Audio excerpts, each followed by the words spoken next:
Before we enter the world of 1922, we must understand what poliomyelitis truly was, and why it terrified a nation unlike any disease before it. It was a viral infection that attacked the nervous system. It spread silently, often through contaminated water or close human contact, and struck without warning. Most people who caught it experienced only mild symptoms: a fever, a headache, fatigue that passed in days. But for a devastating minority, the virus invaded the spinal cord and destroyed the nerve cells controlling muscles. A healthy child could lose the ability to walk within hours. Some lost the ability to breathe. The name doctors used was infantile paralysis, and it was not just medical terminology. It was a description of cruelty. Polio seemed to target children with terrible precision. In an era when families depended on their children's future labor and support, a paralyzed child meant not only heartbreak, but economic catastrophe. Before we continue, don't forget to like and subscribe to the channel. By 1922, Americans had already witnessed what this disease could do. The Great Epidemic of 1916 had burned itself into national memory, and the years that followed brought recurring outbreaks that kept the wound open summer after summer, town after town, waiting for the next wave to arrive. In early June of 1916, 2 children fell ill in an Italian immigrant neighborhood in Brooklyn called Pigtown. Within 2 days, 4 more cases appeared. Within 2 weeks, the numbers exploded beyond anything health officials had ever witnessed. By July, the disease was spreading at a rate of over 100 new cases per day in New York City alone. Hospitals ran out of beds. Doctors worked around the clock with no effective treatment to offer. The city health department, desperate for answers, ordered the mass killing of animals. Over 72,000 cats and 8,000 dogs were destroyed that summer, based on the mistaken belief that pets might transmit the virus. The final toll was staggering. New York City recorded over 9,000 cases and more than 2,300 deaths. Across the entire United States, approximately 27,000 people were paralyzed and 6,000 died. The victims were overwhelmingly children, some as young as 6 months old. But the numbers alone cannot capture what happened to the survivors. Thousands of children emerged from the epidemic with withered limbs, twisted spines, and lungs that would never work properly again. They would carry the marks of that summer for the rest of their lives, a living reminder that 1916 was not just a statistic, it was a wound that would not heal. As the epidemic spread outward from New York, something remarkable and disturbing began to happen. Towns and cities, watching the horror unfold, decided they would not wait for the disease to arrive. They would keep it out by force. In Hoboken, New Jersey, just across the Hudson River from Manhattan, officials banned all children under 16 from entering the city. Police officers stood at train stations and ferry terminals, turning away families who could not prove their children were healthy. Similar measures appeared in Hastings-on-Hudson, where armed guards patrolled the roads. The pattern spread across the Northeast. Towns in Connecticut, Pennsylvania, and upstate New York established their own checkpoints. Some required health certificates signed by a physician. Others simply refused entry to anyone traveling from New York City, regardless of documentation. Families fleeing the epidemic, hoping to find safety in the countryside, discovered that safety had closed its doors. This was not organized by any central authority. It was a spontaneous response, driven by communities that felt abandoned by science and government alike. If medicine could not stop the disease, perhaps geography could. If doctors had no cure, perhaps distance would serve instead. The social fabric began to tear. Neighbors viewed neighbors with suspicion. A cough, a limp, a child who seemed tired. Any of these could mark a family as dangerous. A quarantine placard, a cardboard sign, often bright yellow or red, was nailed to the door or placed in the window. The wording varied by city, but the message was always the same. This house contains disease. This family is under isolation. Do not enter. In Boston, the signs read, "Warning, Poliau, Mau, LA, ETS, this door opens to a room designated and set apart by the health department for the isolation of a patient infected with this disease." The language was clinical, but the effect was devastating. A marked house became a kind of prison, and the family inside became out. Children who survived the disease often remembered the isolation more vividly than the illness itself. They remembered watching through windows as other children played in the street, forbidden to join, forbidden even to wave. They remembered the silence of rooms where visitors no longer came. They remembered the shame their parents tried to hide. For some families, the quarantine lasted weeks. Food was left on the doorstep by relatives who would not come inside. Fathers who worked outside the home were sometimes allowed to leave, but had to follow strict disinfection procedures before returning. Mothers and children remained trapped together, waiting for the health department to declare them safe. The placard served a public health purpose. But they also carried a stigma that could follow a family for years: whispered conversations, avoided glances, the quiet knowledge that this house had once been touched by the disease that everyone feared most. There was something deeply unsettling about the polio epidemics, something that did not fit the story Americans told themselves about the modern world. Diseases were supposed to afflict the poor, the crowded, the unsanitary. But polio did not follow these rules. In 1916, and the years that followed, the disease struck wealthy neighborhoods as often as 10. It appeared in clean suburban homes, with running water and indoor plumbing. It seemed, if anything, to prefer the conditions that progress had created. Scientists would later understand why. In earlier generations, when sanitation was poor and sewage mingled with drinking water, most infants were exposed to the polio virus in their first months of life, while they still carried protective antibodies from their mothers. These early exposures often produced immunity without serious illness. But as cities cleaned their water and improved their sewers, fewer infants encountered the virus in that protected window.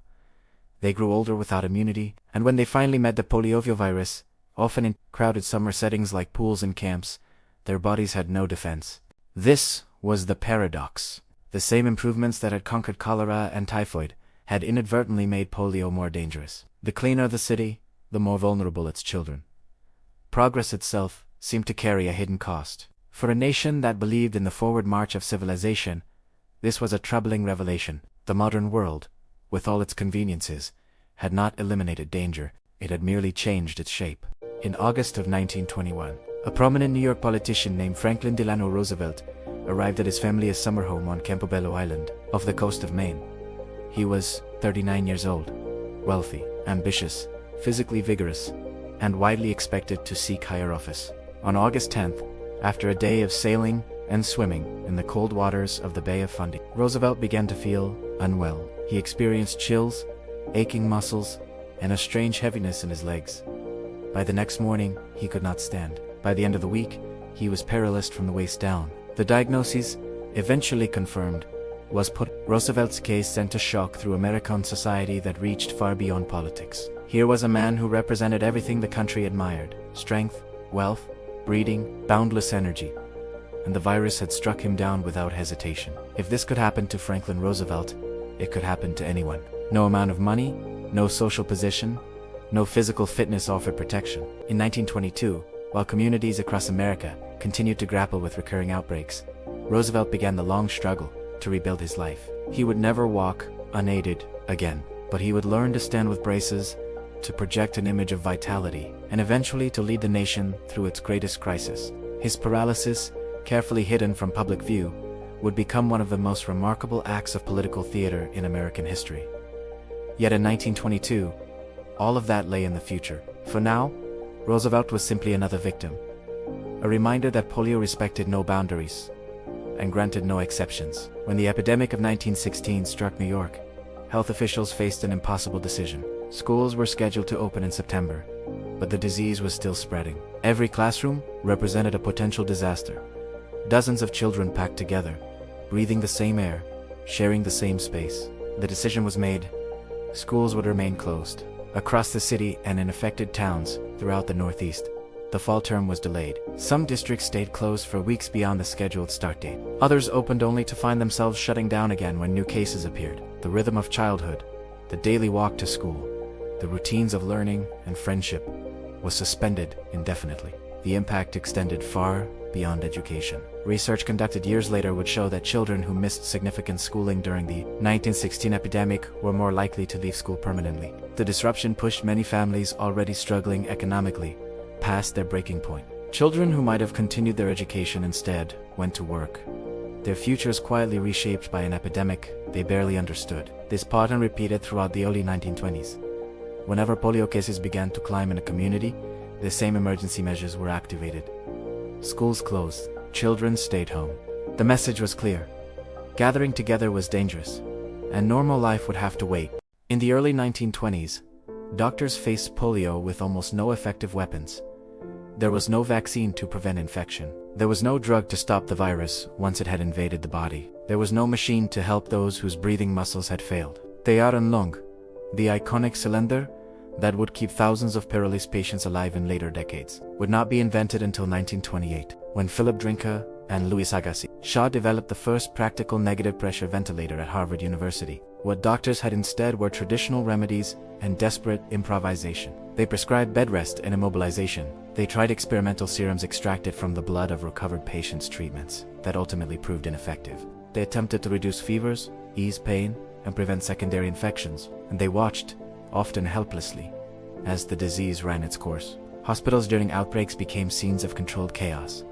Regular wards overflowed. Emergency tents were erected on hospital grounds. Nurses worked exhausting shifts, trying to comfort children who could not understand why their bodies had betrayed them. The medical profession, which had achieved so many victories in recent decades, found itself humbled. The germ theory of disease had revolutionized medicine. Vaccines had conquered smallpox and were beginning to control other killers. But against polio, science had no answer, only the hope that one might eventually be found. Between the great epidemic of 1916 and the breakthrough that would finally come decades later, Americans lived in a kind of suspended dread. Polio did not strike every year with equal force. Some summers passed quietly. Others brought terrifying spikes and cases. The unpredictability was part of the torment.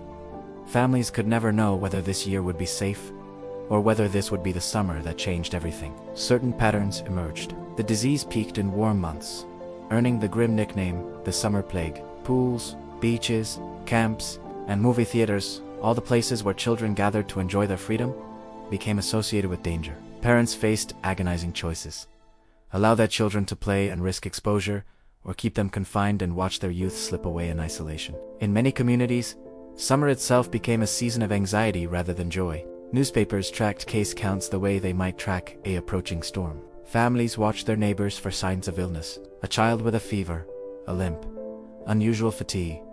Any of these could trigger panic. The psychological toll was immense. Even children who never contracted the disease grew up with an awareness of fragility, a sense that the world contained dangers that could not be seen or predicted. An entire generation learned to associate their most carefree season with lurking threat. The turning point came not from a single hero, but from an unprecedented act of collective determination. In 1938, President Franklin D. Roosevelt, the same man who had been struck down by polio 17 years earlier, helped establish the National Foundation for Infantile Paralysis. The organization launched a campaign that would become legendary: the March of Dimes.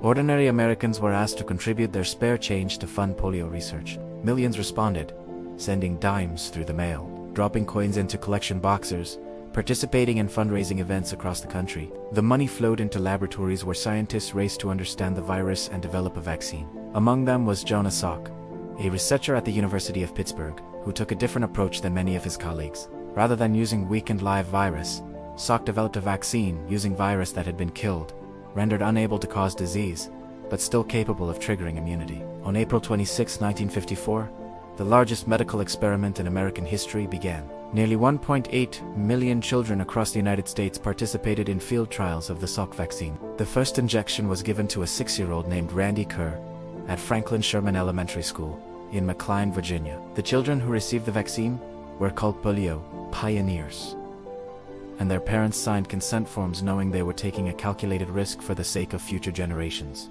1 year later, on April 12, 1955, the results were announced. The vaccine was safe. The vaccine was effective. Church bells rang in towns across America. People wept openly in the streets. After 4 decades of terror, the nightmare was finally ending. What makes 1922 significant is not a single dramatic event, but what that year represented: a moment suspended between trauma and hope, when polio had already proven its power and had not yet met its match. This was a time of marked doors and guarded roads, of empty classrooms and overwhelmed hospitals. Families faced impossible choices with incomplete information, and communities turned inward, building walls against threats they could not see. The modern world, for all its wonders, had revealed its fragility. The decisions made back then to close schools, to isolate the sick, to restrict movement weren't made by people who knew how the story would end. They acted in uncertainty, guided by instinct and imperfect knowledge, hoping their sacrifices would matter. Some of those measures worked, others did not, and some caused harm that would ripple through generations. Children whose education was disrupted, families whose livelihoods were destroyed, communities whose trust in each other was broken. The response to a crisis always carries costs, and those costs are never distributed evenly. Yet, from that era of suffering came the very determination that would eventually lead to triumph. The March of Dimes, the Salk vaccine, and the global eradication campaigns that followed all of these grew from seeds planted in the dark years when polio semen. The generation that lived through the terror of polio also lived to see its defeat. They contributed their dimes, supported their scientists, and watched as human determination accomplished what fear alone never could. Today, polio has been eliminated from most of the world. Children swim in pools and attend summer camps without their parents having to calculate the risk of paralysis. The iron lung, once a symbol of medical desperation, now exists only in museums. The quarantine placards have crumbled to dust, but the lessons remain. Invisible threats can reshape societies. Progress does not guarantee safety. Collective action, sustained over years, can overcome enemies that once seemed invincible. And the choices we make in moments of crisis, for better and for worse, echo far beyond our own lives. 100 years ago, parents held their children close and prayed for a cure that had not yet been discovered. They closed their schools, guarded their roads, and waited for summers to end. They lived with a weight we can barely imagine, the weight of loving someone you cannot fully protect. Their story is not just history. It is a reminder that the world can change without warning, without declaration, without anyone's permission. It changes with a virus, a rumor, a knock on the door. But their story is also a story of endurance. That is what echoes across a century. Fragility is part of our story, but so is resilience. Uncertainty is real, but so is the stubborn human refusal to surrender. If the story stayed with you, if it showed you something about the past that feels strangely familiar, then you understand why history matters. Every week, we bring you another piece of that story. Not the history of kings and battles, but the history of ordinary people facing extraordinary circumstances. The moments that shaped the world we inherited. If you want to keep exploring, subscribe to the channel and turn on notifications. Leave a comment and tell us what surprised you most. Share the video with someone who appreciates stories that make them think. And if you want to keep exploring what life really felt like 100 years ago, I'll leave a link in the first comment to an incredible ebook you can download. The past is not as distant as it seems, and the more we understand it, the better we understand ourselves. Thanks for watching, and until next time, my friends.